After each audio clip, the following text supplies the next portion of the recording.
pembelajaran kita pada hari ini. Tolong ketua kelas pimpin dulu doanya. Sebelum belajar, marilah kita membaca doa. Berdoa dimulai. Apakah hari ini masuk semuanya? Masuk. Kalau sudah masuk, berarti pelajaran kita pada hari ini bisa kita mulai ya. Ya. Baik, untuk pagi hari ini kita akan belajar tentang P5. Ya. Apa itu P5?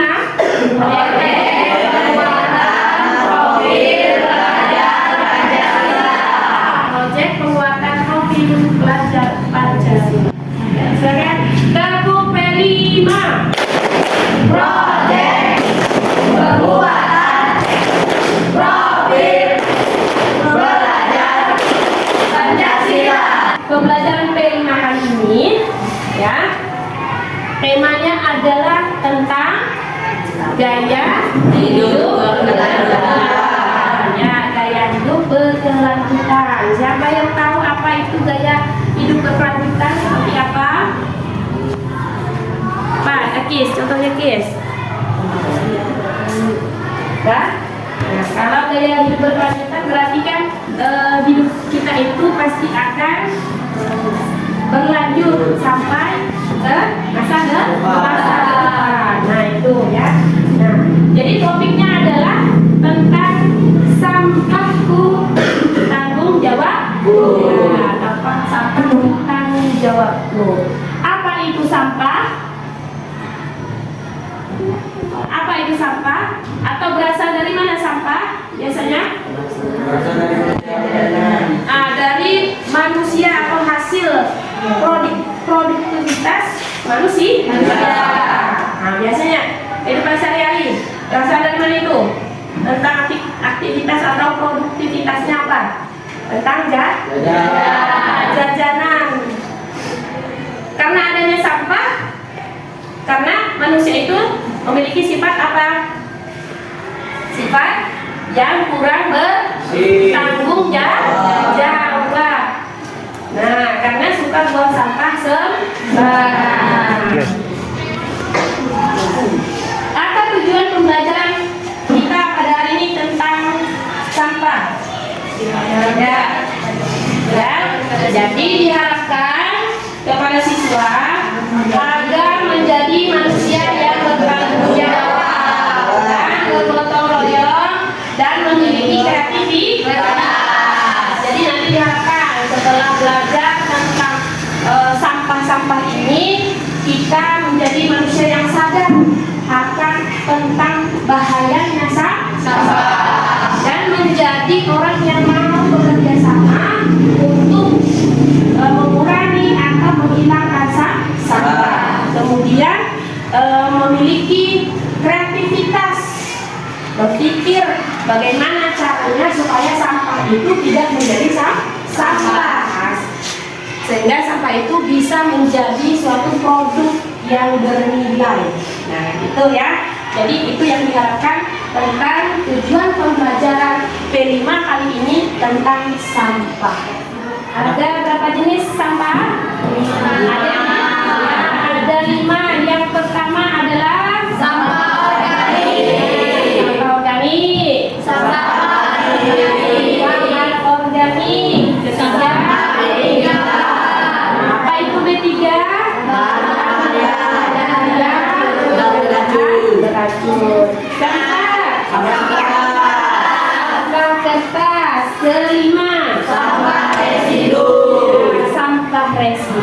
Apakah kalian sudah mengetahui bagaimana bentuk-bentuk sampah-sampah dari 5 jenis ini? Nah, yang pertama adalah sampah organik. Nah, coba lihat gambarnya. Di situ ada gambar apa saja di sini? Daun kering, ada ranting kering atau ranting yang sudah tua. Kemudian ada kulit di gambarnya. Berarti sampah organik itu adalah sampah yang sifatnya mudah terurai di alam atau mudah seperti sisa-sisa makanan, daun-daunan, atau dari pohon. Nah, ini disebut dengan sampah organik, sampah yang mudah terurai atau membusuk. Nah, ini ya. Nah, walaupun sampah ini bersifat mudah terurai atau mudah busuk, bukan berarti kita harus tetap sembarangan membuangnya. Tetapi sebaiknya harus diapakan? Lebih baik diapakan? Didaur ulang. Bisa sampah organik dia didaur ulang? Bisa. Contohnya dibikin apa? Pupuk. Betul sekali untuk apa? Itu ya. Jadi bisa didaur ulang sebagai pupuk organik atau pupuk kompos. Nah, itu ya. Jadi nanti kalau ada sampah-sampah walaupun sifatnya organik tetap harus dibuang pada tempatnya dengan yang khusus. Nah, yang kedua, sampah organik. Apa itu sampah organik? Iya, sampah yang lebih sulit diurai, seperti sampah plastik, atau styrofoam. Nah, bekas apa itu biasanya? Ya, tempat-tempat makanan. Ya, nah itu. Berapa lama penguraiannya? 1000 tahun. Nah, barang-barang plastik itu dapat terurai selama 1000 tahun. Lama atau bentar itu? Lama. Kira-kira ada umur manusia sampai 1000 tahun? Tidak ada. Kalau seandainya kita membuang sampah organik dengan sembarangan, manusianya yang udah meninggal misalnya, tapi sampahnya masih ada. Nah, bayangkan itu betapa rusaknya bumi ketika kalau kita tidak bertanggung jawab membuang sampah berjenis anorganik. Itu berbahaya kan? Nah, kalau kantong plastik, tadi barang-barang plastik ya, kantong plastik membutuhkan berapa lama? 10 hingga 1000 tahun. Nah, bayangkan ya. Botol plastik sekitar berapa? 450 tahun. Kaleng aluminium berapa? 80 hingga 200 tahun. Nah, itu tadi materi-materinya sudah Ibu sampaikan, ada 5 jenis sampah. Sekarang bagaimana cara kita mengatasi supaya sampah itu bisa berkurang?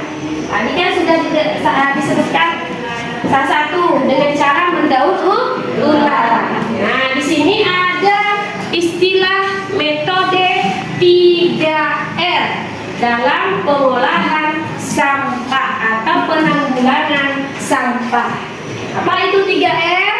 3R yang pertama adalah reduce. Apa itu reduce? Mengurangi sampah. Nah, bagaimana contohnya? Bisa? Misalnya, kalau ingin minum membawa botol dari rumah. Nah, jadi tidak perlu lagi nanti jajan menggunakan kantong plastik. Jadi salah satu cara untuk menanggulangi pengurangan sampah. Nah, itu ya. Kalau belanja misalnya hari ini belanja menggunakan plastik, besoknya bisa digunakan lagi. Nah, kemudian R yang kedua adalah resus. Apa? Menggunakan kembali. Jadi sampah itu bisa kita gunakan kembali, kita manfaatkan. Misalnya Sampah apa misalnya? Botol. Botol. Kemudian wadah plastik bekas, cat, itu kan bisa kita bikin apa itu? Pot bunga. Pot bunga dan yang lain-lain. Tuh. Yang ketiga apa? Recycle. Itu apa? Jadi banyak sampah-sampah yang bisa kita daur ulang menjadi suatu karya yang menarik dan bernilai. Nah itu ya. Jadi nanti itulah yang akan menjadi proyek kalian.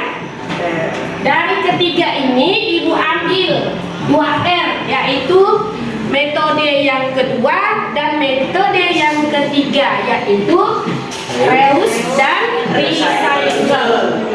Jadi nanti tugas kalian mencari barang bekas, ya, mencari barang bekas bisa diolah baik metode reuse atau metode recycle. Nah, contohnya tadi wadah plastik yang besar bisa dibuat sebagai pot bunga karena menggunakan kembali.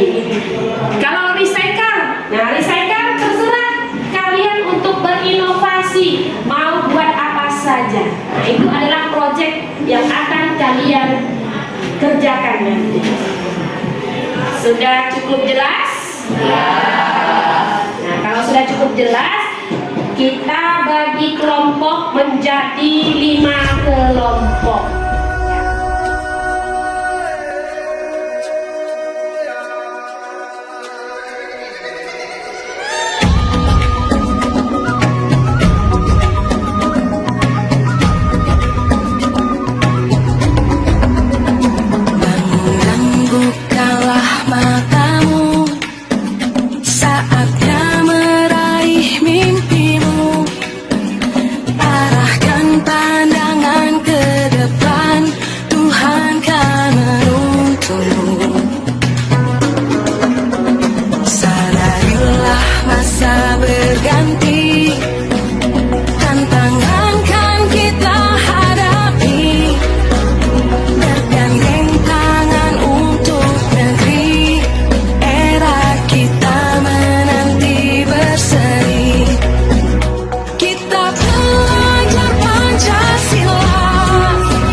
Kalau bisa karena terbiasa. Pembiasaan baik terlahir dari hal yang terkecil. hal yang terkecil dilakukan dengan terus-menerus akan melahirkan rasa bertanggung jawab. Pembiasaan baik yang ditanamkan pada anak-anak muda akan melahirkan anak-anak Indonesia yang bertanggung jawab. Pandangan ke depan.